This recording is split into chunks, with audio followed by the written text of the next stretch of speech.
ஊற்று தண்ணீரே எந்தன் தேவ ஆவியே, ஜீவநதியே என்னில் பொங்கி பொங்கி வா. ஊற்று தண்ணீரே எந்தன் தேவ ஆவியே, ஜீவநதியே என்னில் பொங்கி பொங்கி வா. ஆசீர்வதியும் என் நேச கர்த்தரே, ஆசீர்வதியும் என் நேச கர்த்தரே, ஆவியின் வரங்களினால் என்னை நிரப்பும், ஆவியின் வரங்களினால் என்னை நிரப்பும். என்னாகமம் 24:7 அவர்கள் வித்து திரளான தண்ணீர்களில் பரவும். பார்த்தீங்களா, ஆசீர்வாதமான காரியங்களை தான் அந்த நல்ல ஆண்டவர் நம்ம காட்டிக்கிட்டு இருக்காரு.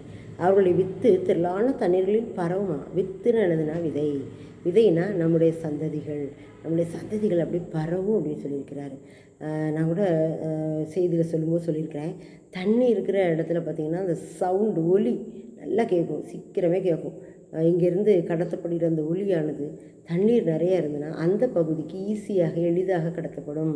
அதுபோல் தண்ணீர்கள் மேல் பரவும் நம்முடைய சந்ததிகள் வித்து தண்ணீர்கள் மேல் பரவும்னா தண்ணீரில் எப்படி அந்த ஒலி பரவுதோ அதுபோல் நம்முடைய வித்து நம்முடைய சந்ததிகளை ஆண்டவர் பரவ செய்வார்.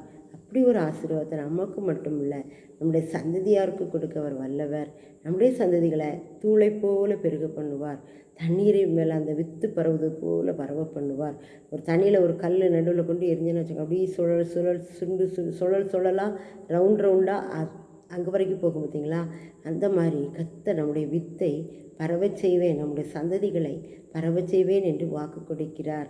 ஆமேன். அந்த வார்த்தையின்படியே நம்ம நடத்தப் போகிறார். நாம் விசுவாசிப்போம், பெற்றுக்கொள்வோம். ஆமேன்.